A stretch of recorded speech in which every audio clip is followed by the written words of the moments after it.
bubble. The first was a meeting in Annapolis in 1786 aimed at better regulating international trade. Only 6 states sent delegates, but they agreed to meet the next today. Despite what some seemed attended college at the time, a proponent of very strong government wanted the president and Senate to serve, which is why our presidents are still technically elected not directly by regular people, but by 538 members of the Electoral College. This system is so Byzantine and strange that when American politicians speak of spreading democracy through the world, they never actually advocate for American-style elections. Thanks, Thought Bubble. Yes, I know, you have fantastic elections in Canada. Yeah, right, okay, all that too. I get it. Okay, it's U.S. history, Thought Bubble. So conflicts between competing interests arose quickly at the Constitutional Convention in Philadelphia, the first being between states with big populations and those with small populations. Large states supported James Madison's Virginia plan, which called for a 2-house legislature with representation in both proportional to a state's population, and smaller states, fearing that the big boys would dominate, rallied behind the New Jersey plan. New Jersey. This called for a single legislative house with equal representation for each state, as with the Articles of Confederation. But of course, coming from New Jersey, it had no chance of succeeding, and sure enough, it didn't. Instead, we got the Great Compromise, brokered by Connecticut's Roger Sherman, which gave us 2 houses. A House of Representatives with representation proportional to each state's population, and a Senate with 2 members from each state. House members, also called congressmen, served 2-year terms, while senators served 6-year terms, with 1/3 of them being up for election in every 2-year cycle. The House was designed to be responsive to the people, while the Senate was created to never pass anything, and it was so masterfully designed that it still works to this day. However, this solution created another problem: who should be counted in terms of representation? Slaveholding states wanted slaves to count toward their population, even though of course they could not vote because they were property. States with few slaves argued that slaves shouldn't be counted as people because, just to be clear, none of these dudes were not racist. This issue was solved with the notorious 3/5 compromise. For the purpose of determining the population, the total number of white people plus 3/5 the population of other persons, the word slave was never used, would be the basis for the calculation. So, yeah, that's still in the Constitution. The Constitution also contains a fugitive slave clause requiring any escaped slave to be returned to their master. And this meant that a slave couldn't escape slavery by moving to a state where slavery was outlawed, which meant that on some level, some states couldn't enforce their own laws. Spoiler alert, this becomes problematic. But except for the tyranny of slavery, the framers really hated tyranny. To avoid tyranny of the government, the Constitution embraced 2 principles: separation of powers and federalism. The government was divided into 3 branches: legislative, executive, and judiciary, and the Constitution incorporated checks and balances. Each branch can check the power of the others. The legislature can make laws, but the president can veto those laws. The judiciary can declare laws void too, but that's a power they had to grant themselves. You won't find it in the Constitution, I promise, you can look for it. And federalism is the idea that governmental authority rests both in the national and the state governments. As an American, I am a citizen both of the United States and of the state of Indiana. And the national government, the one set up by the Constitution, is supposed to be limited in scope to certain enumerated powers. Most other powers, especially the protection of health, safety, and morals, are left to the states. But the Constitution also seeks to protect against the radicalism that too much democracy can bring. The mostly rich framers worried that the people, many of whom were poor and indebted, might vote in congresspeople or, God forbid, a president in favor of, like, redistribution of property. To hedge against this, senators were elected by the states, usually by state legislatures, and they were supposed to be like leading citizen types. You know, the kind of good Americans who take bribes and have adulterous affairs in airport bathrooms and patronize prostitutes and shoot Alexander Hamilton. Anyway, the other hedge against too much democracy is the aforementioned Electoral College, which many Americans hate because it has the potential to elect a president who did not win the popular vote. But that's kind of the point. The electors were supposed to be prominent, educated men of property who were better able to elect a president than, like, the rabble. But the Constitution of the United States is a really impressive document, especially when you consider its longevity. I mean, as Crash Course World History fans will remember, the nation-state is pretty new on the historical scene, and the United States, established by the Constitution, is actually one of the oldest ones. But the Constitution would be meaningless if it hadn't been ratified, which it was, but not without a fight that helped clarify America's political ideology. 9 out of the 13 states were required to ratify the Constitution, and special conventions called for the purpose. In order to convince the delegates to vote for it, 3 of the framers, Alexander Hamilton, James Madison, and John Jay, wrote a series of 85 essays that together are known as the Federalist Papers. Taken together, they're a powerful and ultimately persuasive argument for why a strong national government is necessary and ultimately not a threat to people's liberty. Oh, it's time for the mystery document? The rules here are simple. If I name the author of the mystery document, shock as in surprise. If I don't, shock as in all right, Stan, let's see what we got here. If circumstances should at any time oblige the government to form an army of any magnitude, that army can never be formidable to the liberties of the people while there is a large body of citizens, little, if at all, inferior to them in discipline and the use of arms, who stand ready to defend their own rights and those of their fellow citizens. This appears to me the only substitute that can be devised for a standing army and the best possible security against it, if it should exist. Federalist Papers, Alexander Hamilton.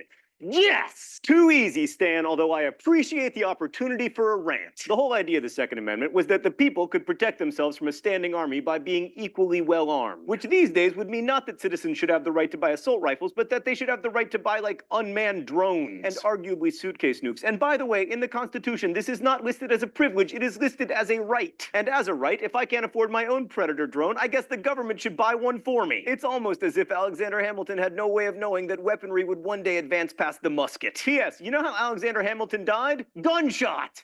Sorry, I had to. I am on a roll. So it would be easy to ignore the people who opposed the Constitution because, you know, they lost. But some of the ideas of these so-called anti-federalists were particularly powerful, and they deserve a bit of attention. Anti-federalists, unlike the mostly wealthy federalists, were usually supported by common people, small farmers who weren't as involved in commercial activity. They saw less need for a strong national government that would foster trade and protect creditors. And the anti-federalists were very afraid of a strong government, especially one dominated by the wealthy. Writers like James Winthrop held that a large group of United States would be like an empire, and that no extensive empire can be governed upon republican principles. As evidence, he could point to Britain, or all the way back to Rome. Smaller, more local governments are more responsive to the people and better able to protect their rights. To the anti-federalists, that meant state government. And while ultimately the Federalists won out and the Constitution was ratified, the issue of how large government should be did not go away. So the Constitution was really only a starting point. It's a vague document, and the details would be worked out in the political process and then on the battlefield. Thanks for watching. Hi, everyone. Okay, so again, this is Wednesday CUK, and it's our short class. So we don't have a lot of time, and so let me go to the lesson plan and make sure I always remember to share the file, because I sometimes forget to share the file. And so here is the lesson plan, and we have a debate. And so so that I don't forget also to do the attendance, let's go also to the cyber campus. And here we go to cyber campus and American history and attendance. And your smart attendance number is 892. 892 is your smart attendance number. And so I go here and I go to chat and I put in 892. Yeah, 892 like this, and send it to you. And there you go. There you have the cyber campus attendance.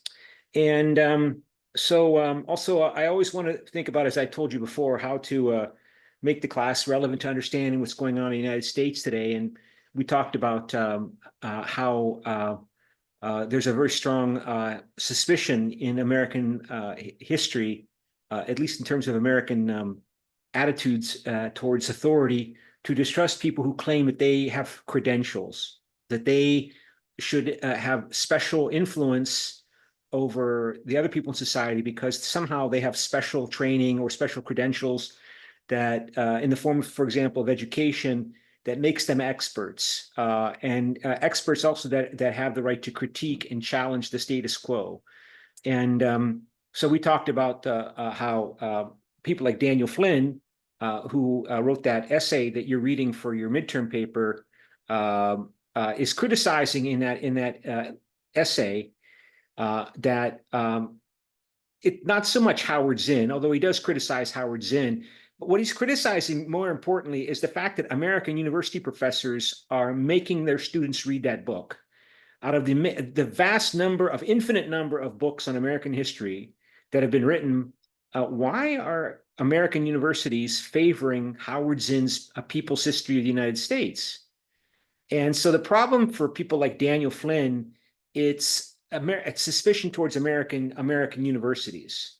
And we were highlighting how it's highlighted, for example, by that man Seymour Martin Lipset in his book from 1997, highlighted how he, in that book from 1997, that there's always been a suspicion of education and educated people in America because somehow education, formal education, was associated with the aristocracy of Europe, because only the aristocracy in these feudal countries, in these European and Asian feudal countries, only they have the luxury of going to college, of not working when they're able to work, and instead studying, going to college.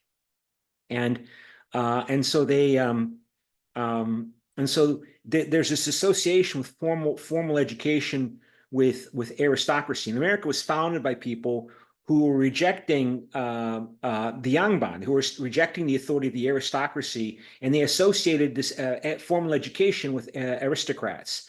So a point I didn't make at the last class, for example, in that book, Democracy in America, if I can find it here as quickly as possible, in Democracy in America by Alexis de Tocqueville.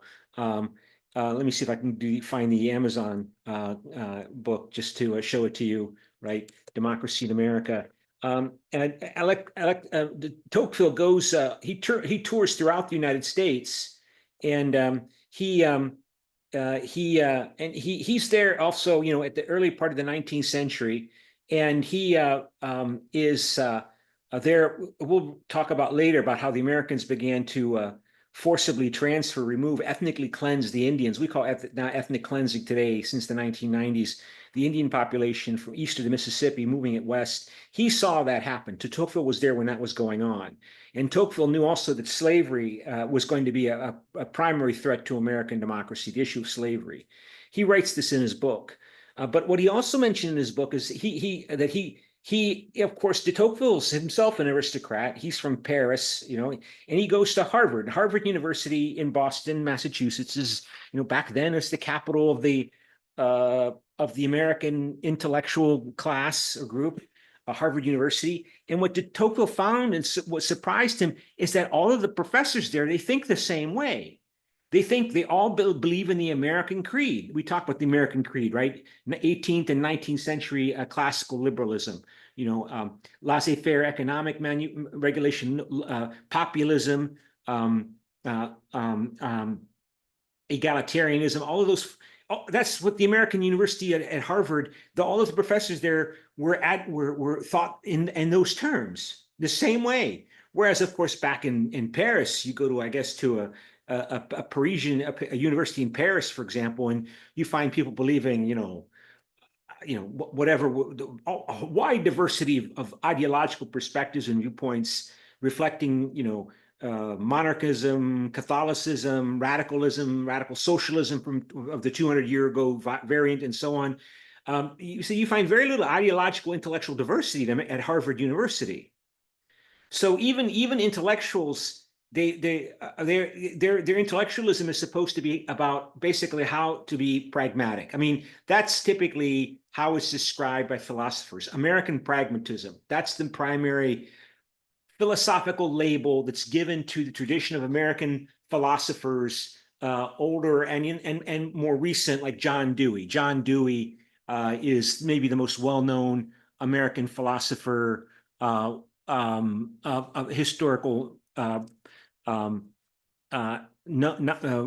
reputation. If I type in John Dewey here, yeah, here you can see John Dewey. He's maybe the most well-known famous American philosopher around the world, who's no longer alive. One of my professors, one of my colleagues once said, one of the nice things about John Dewey, reading John Dewey, is if you want answers to problems, you go read John Dewey. John Dewey focuses on giving you pragmatic answers, solutions about what should be done, basically in public policy. If you want answers to social issues, John Dewey will try to provide you an answer. So, but that's American pragmatism, right? The world exists, yeah, the philosophy of pragmatism, right? Again,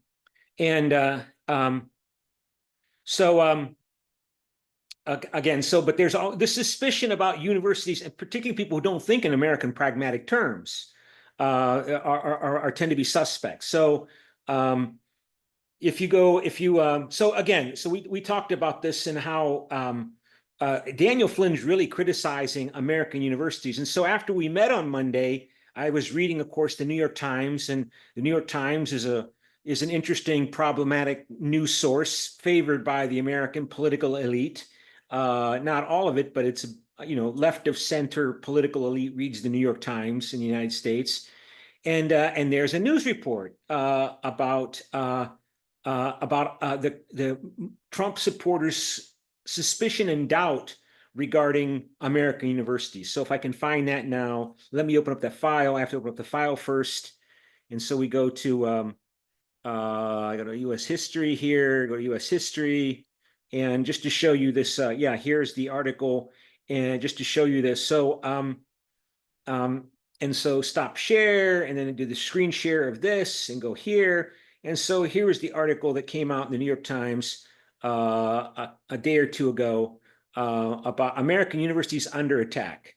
And particularly this notion that American universities have really favored diversity, equity, and inclusion, DEI, diversity, equity, and inclusion policies, both in terms of hiring professors, admitting in students to make sure that you get a diverse student body, which means, not focusing only on the scores and grades of the applications from students of their academic performance in school, in high school, or their performance on the SAT test, the entry test.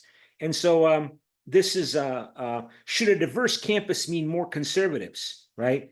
Again, conservative means classical liberal. That's the American creed, but we call it conservatism. But it's basically what Seymour Martin Lipset calls, it's a facet of American political discourse and American political narrative. That conservatism, when you say I'm an American conservative, you're saying you're a 18th, 19th century classical liberal. The American creed. No low big government regulation. Focus on your supposed achievements, not your characteristics, egalitarianism, and so on, the American creed. And so, of course, the concern of American conservatives today is that universities in America are not promoting those traditional conservative American values, the American creed. It goes on here. I'm not going to go through it all. It's a long article. But I'm showing it to you because it confirms what we were talking about on Monday when I was talking about Daniel Flynn and his suspicion and skepticism towards American college professors and their students who and American universities promoting Howard Zinn's anti-traditional, supposedly Marxist, even communist viewpoints. So it says here, at last December's congressional hearing on campus anti-Semitism, because there was lots of protests and still are protests in American universities against America's support for Israel, for what Israel is doing in the Gaza Strip and the West Bank to the Palestinians. So the claim by many people supporting Israel and America's support, some of them are claiming that there is an anti-Semitic, people are protesting against Israel because they don't like Jews, right? So 3 university presidents drew widespread condemnation for their legalistic answers. It says here, their legalistic answers to questions about whether their speech allows for calling for the genocide of Jews, because America is supposed to have free speech, right? We're all about, people being able to say what they think. And so can you say, I want genocide for the Jews? And that's what supposedly these college presidents were being criticized for, because there's supposed to be some kind of limit on calling for people to commit, the worst crime in international law, which is genocide. But amid questions about whether phrases like "from the river to the sea, Palestine shall be free," meaning from the Jordan River, including all of Palestine and the West Bank and Gaza, were permitted, was another line of questioning. How many conservatives do you have on your faculty? When these Congress people were criticizing these American university professors. How many conservative professors do you have as your professors at your universities? When each president replied that their universities did not gather such data, the congressman who posed the question, Representative Joe Wilson, Republican of South Carolina, was scathing. Universities, he said, have been overrun with intolerance and bigotry against conservative people, conservative thinkers. And the root cause, he said, was blatant discrimination against conservatives, something that they might want to look into the next time they ask for government funding, because the government provides money to universities in various forms. The warning was not new. About 2.5 months earlier, the committee chair of the Republican committee in the Republican-controlled Congress, House of Representatives, investigating this issue, Virginia Fox, Republican of North Carolina, has suggested America's universities fix themselves or else. Have institutions, including the university system, she wrote an op-ed in the Washington Examiner, a right-wing newspaper, been so thoroughly captured by anti-American and illiberal ideology that the government must step in to restore viewpoint diversity, free thought, and free expression. In other words, conservatives, conservative thinkers, conservative philosophers, that they're being targeted for attack by other university professors and the university administrators, seeing those conservative people as basically promoting white supremacy, even if they're not saying that they're favor white supremacy. If you favor the status quo, then you favor white supremacy. So conservatives, by definition, don't want progressive radical change. They want to favor the status quo, and the status quo supposedly is dominated by white heterosexual men at the expense of women and everybody else who's not white, not to mention who's not heterosexual. So those kind of professors that want to maintain the status quo, they're considered inferior professors by American universities and other professors, and so they're targeted and they're not hired, they're not given tenure. Criticism of universities as hotbeds of liberal elitist and tenured radicals is nothing new. But more than a decade after conservatives turned free speech into a rallying cry, they're increasingly championing another concept, viewpoint diversity. So tenure is what you get if you are a successful professor. You're supposed to be given a long-term contract that says it's called tenure. That means you can't be fired unless you break some rules, like you break the law. If you're a tenured professor at a university, there's got to be I have tenure here at Catholic University of Korea, right? So supposedly I can only be fired if I break the rules, not because of my viewpoints, not because of my philosophy, not because of what I write in my writings.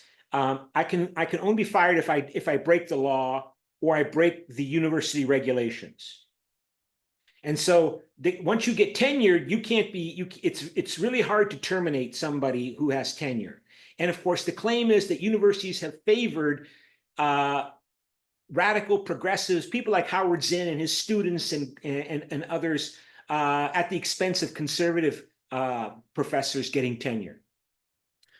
Okay, so just to show you, I'm not going to go through it all here, just to confirm to you what I was saying at the last class as evidence, that's what Daniel Flynn is attacking, that somehow American universities are somehow hostile to traditional conservative American attitudes and values, and that they brainwash their students, right? To talk about the fact that America is fundamentally structurally biased in favor of white people and white culture at the expense of everybody who's not white and men and male. Okay, so I just wanted to show you that is some kind of show you how this is a current topic. And of course, to go to the debate for a class today, again, Canada, Seymour Martin Lipset makes that point in his book that I've talked already about, that there were not one country, there were two countries founded by the American Revolution. And one was the United States and the other is Canada. And Canada became more conservative and America became more classical liberal. Seymour Martin Lipset calls Canada the homeland of British conservatism in North America. And so Canadian culture reflects that stronger, aristocratic, deferential attitude towards authority, that the working classes should defer to the state will take care of them. And so you see, for example, Canada has a much more developed welfare state. They have had national health care for forever, right? Now, again, Canada the whole country's population is about the size of California's population. It's like 38 million people. So the US is almost 10 times bigger than Canada in size. But, again, since they live right next door to each other, it's Seymour Martin Lipset in that book, American Exceptionalism, he likes to compare he likes to compare he likes to compare Canada with the United States because they look on the surface they look the same, they look very similar because they are they're English speaking. Let me see if I can find it here. Seymour, Martin, Lipset, American Exceptionalism. Yeah, this book. This is what I showed you before, right? And as I told you, I used to use this book in the past in this class, but it's an old book, and Martin Lipset's been dead for almost 20 years, so or 10 years, I should say. And so he makes that point in comparing in this book that there were two countries born from the American Revolution. One was Canada, the other one was the United States. And so again, you find this deferential attitude towards authority in Canada. People, in many ways, the cultures of Canada and the United States are not the same. They're noticeably different, right? So so who's happier? Who's freer? Canadians or Americans? And so that was our debate topic today. So let's go to the debate. And again, I'm trying to use this cyber campus and Zoom without accidentally shutting down everything. So we go to the vote here. So make sure I share the screen with you, the right screen, and we go here and share. And here is the vote question here. So it is, what did I do? Did I start this at 10 o'clock? See, I get kind of confused. I got to fix this. Edit. So starting at, no, not this one. Sorry. Go back to the other one. So we go back to vote and we go here to identify. So please vote. What's your view? You saw my comments on your paragraphs, and of course, I can write and make an argument both pro and con. So please vote to get organized here, so we have so far 7, and of course this will give you some participation credit. So please vote. And yeah, this culture of dependency is what traditional conservative American critics make of the American welfare state, that American social welfare programs, particularly since the 1960s, again, the 1960s, and the Project 2025 wants to overturn or change radically all the programs and policies adopted since the new social movements of the 1960s, that supposedly these social welfare programs make Americans develop a culture of dependency. That because they think that they can always rely on the government to take care of them. So you don't have enough money to take care of your children? Well, the government will help you. So you don't take responsibility for yourself. And supposedly taking responsibility for yourself, this rugged individualism. Rugged individualism is a critical aspect of American identity and culture and success. What's made America great? It's the American creed. American exceptionalism is the American creed, right? Supposedly, that's the argument. That's why, but Europeans and their cousins, the Canadians, of course, they don't take initiative as much. They defer to authority. They expect the government to take leading roles. And so what are some of the consequences? Like we talk about in my European politics class, right? That the European economy doesn't perform as well as the American economy. You don't have startups, unicorns, startup businesses valued over $1 billion emerging in Europe in any way like you have in the United States. You don't have those things. Why? Because the Europeans and the Canadians, as their cousins, are more prone to I can't take action. I can't be an individual autonomous actor. I've got to listen to the authorities around me. I'll obey them and they'll take care of me. I'll obey them and they'll take care of me. But America's Egoism, America's intense egoism, intense individualism is the key for why America's been so powerful, because Americans are bold, they're courageous, they take a chance, and they don't look to the state. They don't look to the state to tell them if whether or not they're good or bad. And of course, this supposed culture of dependency is going to make it easier for the state to control the American people, because more and more American people are relying upon American social welfare programs. And so that means in return for getting access to American social welfare programs, those people are going to vote for progressives and Democrats and Marxists because they want to keep those social welfare programs, right? And in return for being loyal to the new Yangban, the social engineers, the civil servants, and college professors who trained them, and submitting and obeying them, they will continue to get those benefits, and those traditional egoistic American values are being attacked by the big government, by big government welfare programs, so that we're going to become more and more weak and degenerate because of because of the mistakes made in the 1960s. And, by the way, Lyndon Johnson was a Democratic president. And so they can point back to the Democrats being responsible for this. And it was Republican presidents like Richard Nixon and Ronald Reagan that attempted to resist. And, for people like Daniel Flynn, Ronald Reagan is a saint.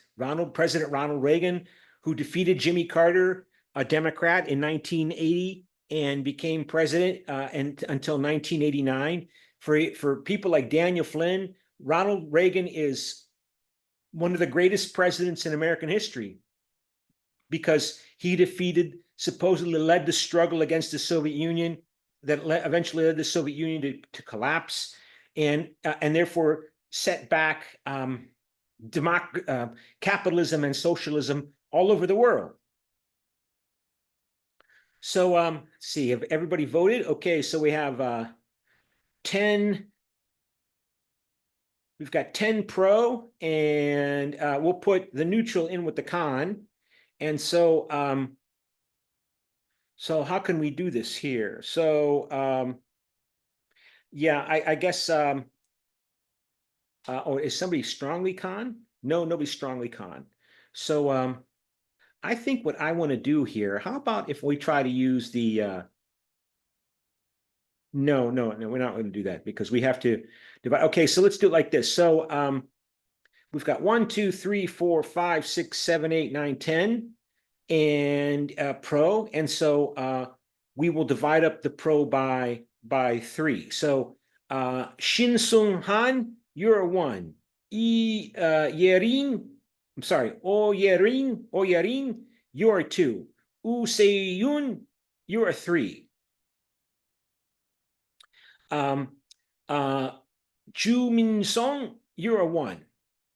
Tung Tu Jin, you're a 2. Chin Sung Jun, you're a 3. Yoon Ji Wan, you're a 1.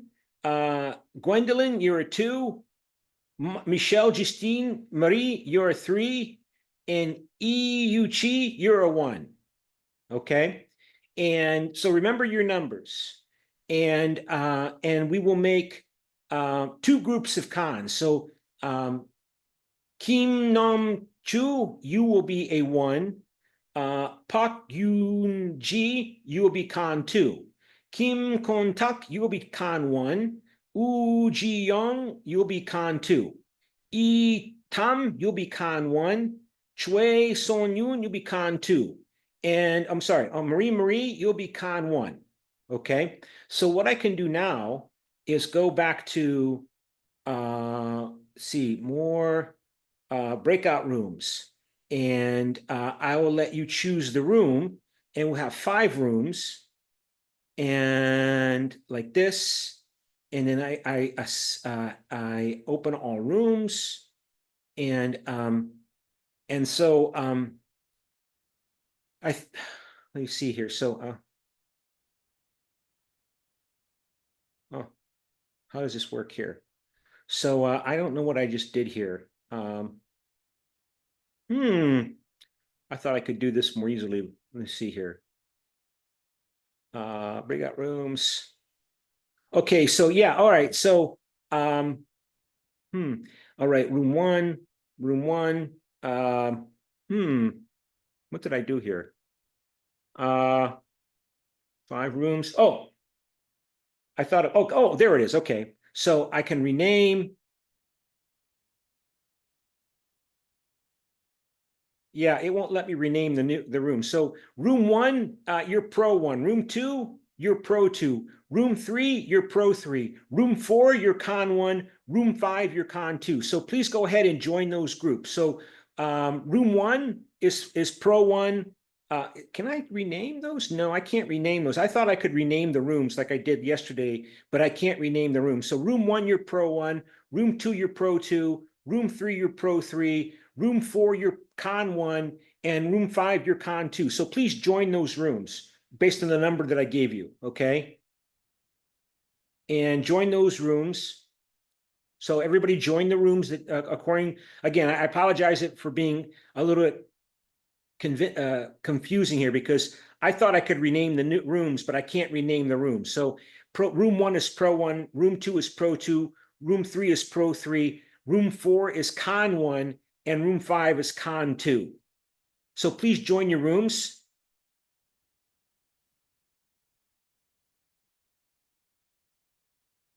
And EU Chi, are you room one? I thought you're con one, aren't you con?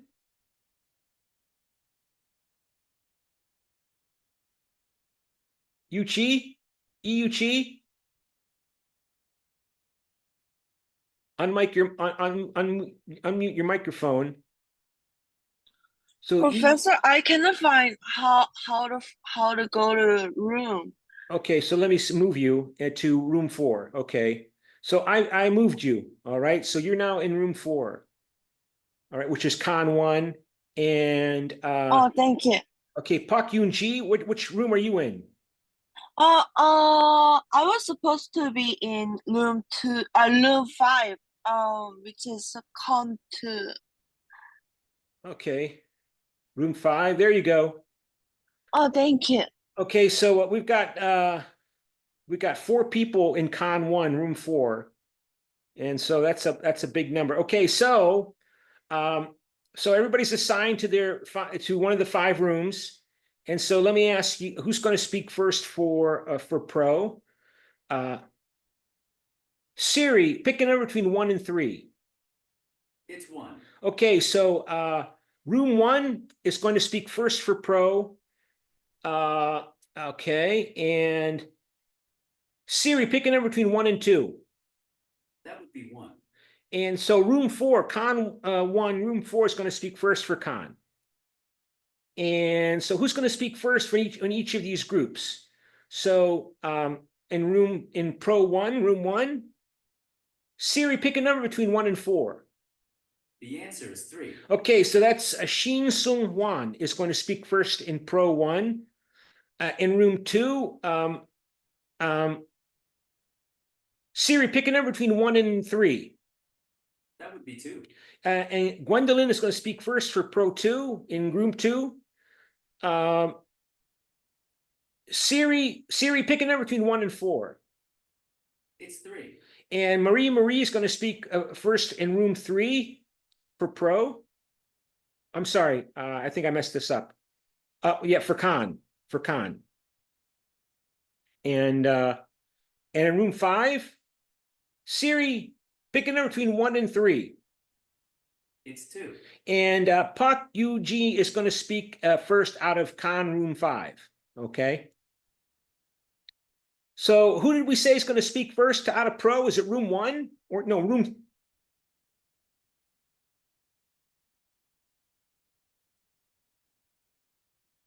Well, I'll ask Siri again. So you know who is.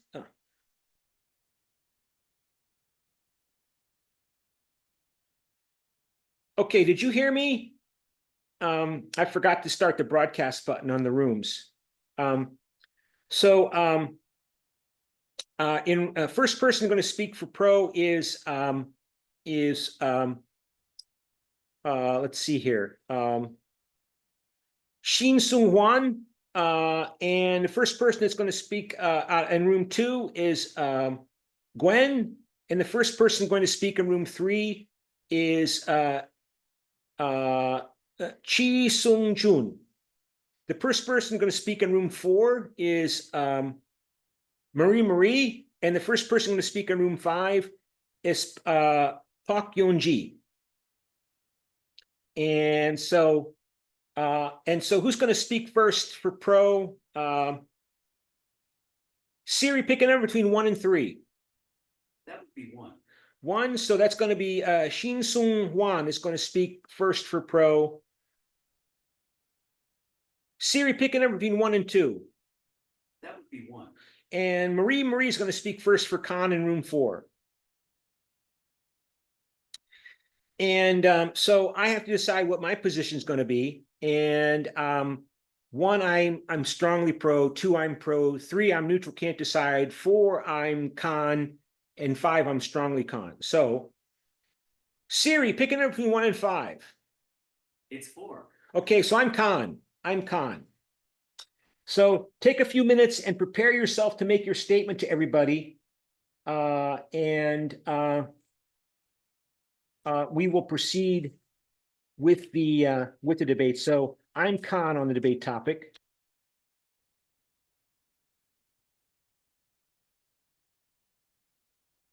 So you can talk to each other.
Okay, I've got my my statement. So I was assigned con, and my con statement is the following.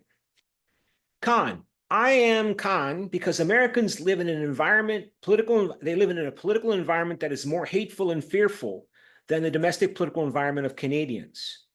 America is a more intensely polarized political environment than Canada. People who are fearful and hateful are less free, even if they do not realize it, because they are slaves to their emotions.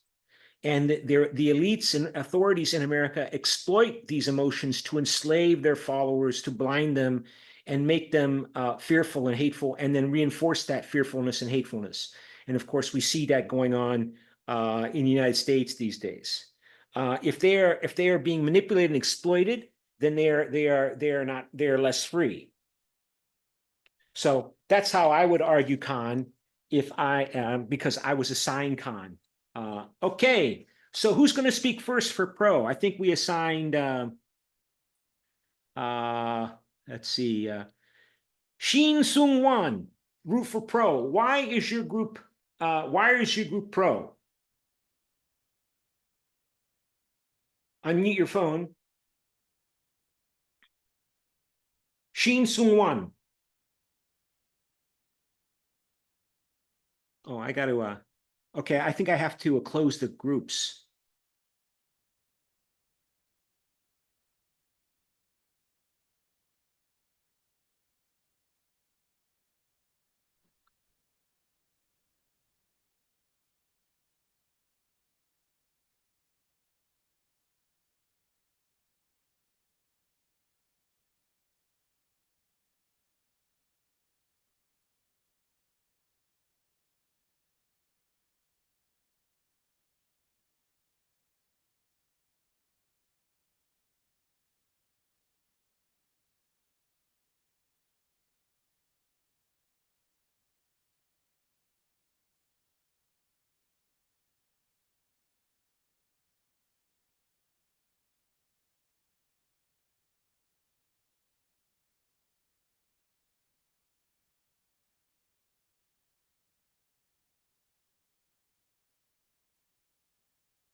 Okay, Shin Sung Wan, why is your group pro on the debate topic?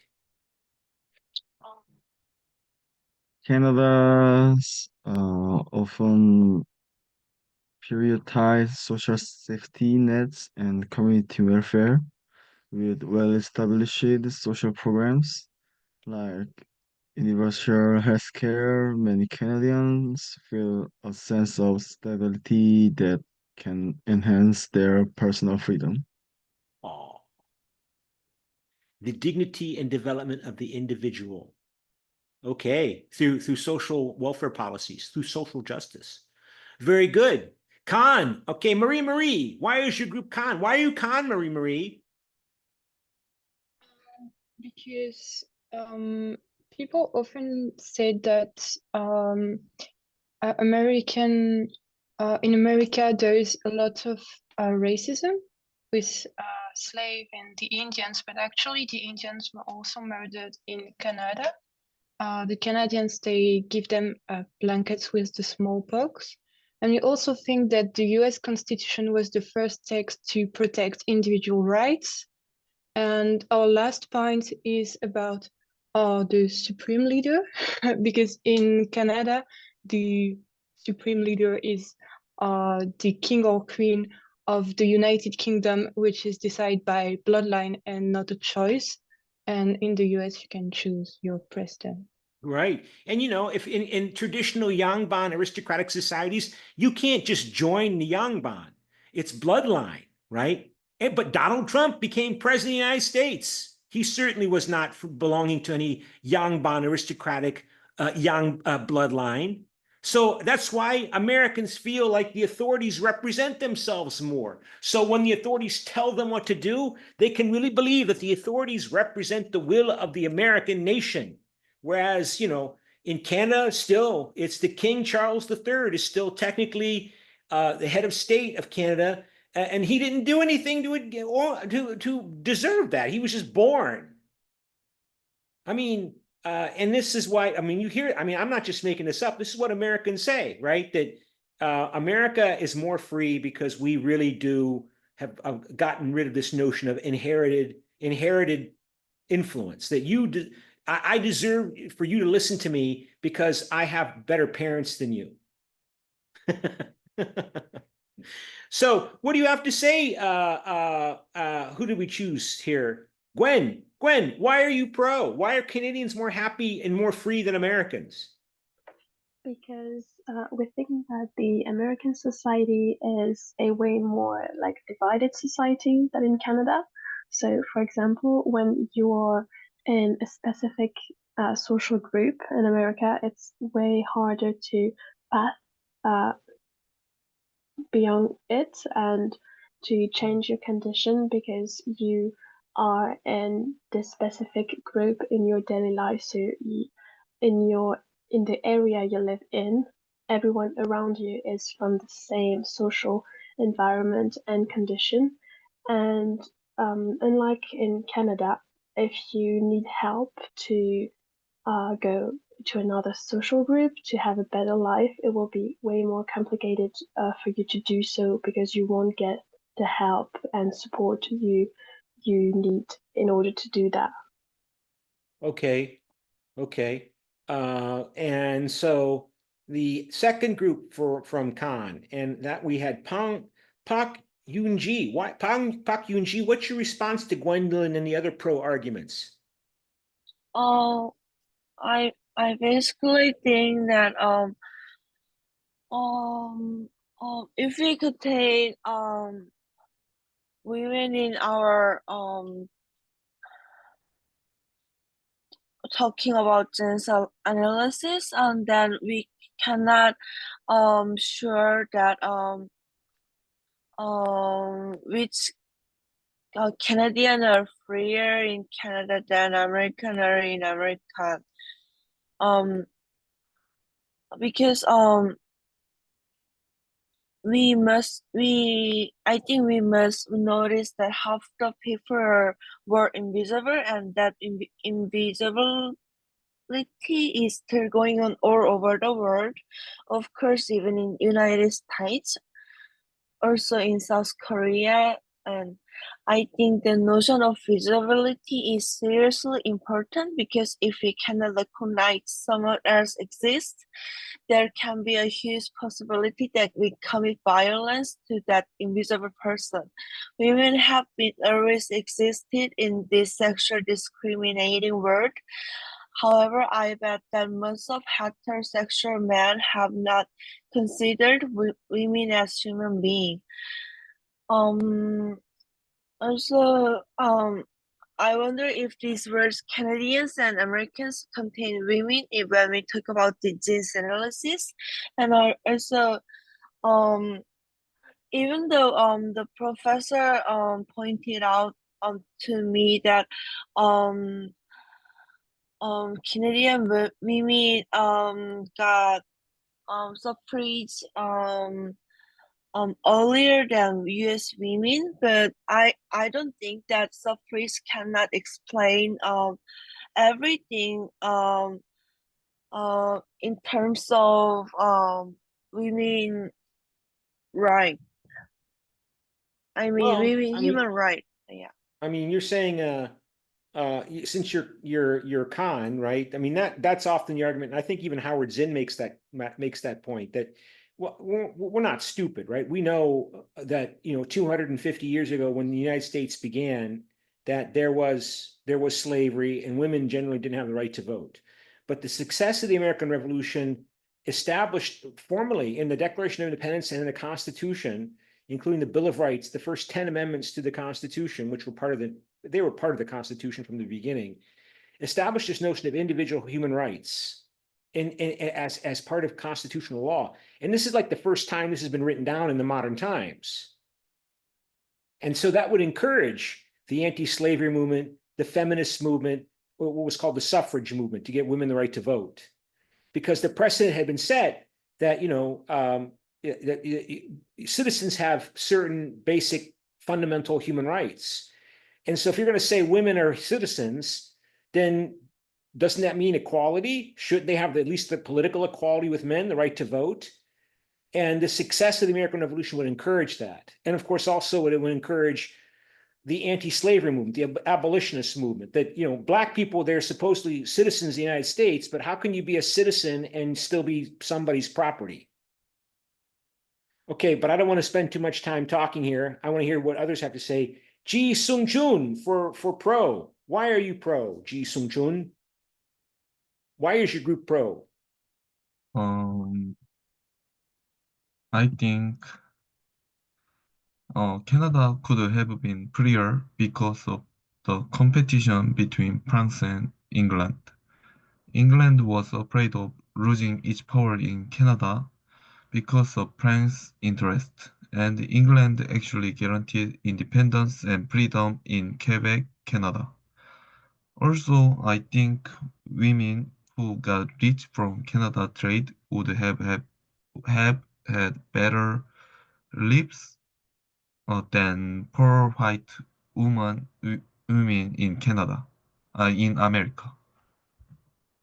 I don't know. I mean, I checked on Gemini, and I think I showed one of you the response on Gemini. So if I go to Gemini here, when did women get the right to vote in Canada? When did women get the right to vote in Quebec? Since you mentioned French Canada, and so if I go here to share screen, and this is the answer that we got. It says here, women in Quebec were granted the right to vote in provincial elections on April 18, 1940.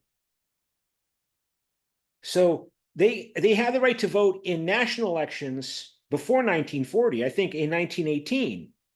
But the Catholic authorities in Quebec used to be a very conservative Catholic community.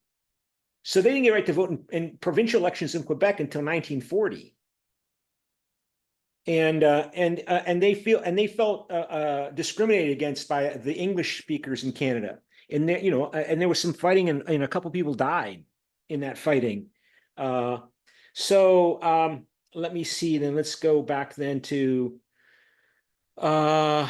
the vote here. And so now vote one more time on the debate topic as to whether or not anonymously you think that Canadians are freer overall in Canada than Americans are in America. And it looks like we've got how many people so far? Okay, 6 pro, 2 con. So vote again anonymously. 7 pro, and 8 pro. I think we had 10 people pro in the, still 10 pro. It looks like it hasn't changed much. Well, okay, that's it for today, and I will see you on Monday, okay? Bye.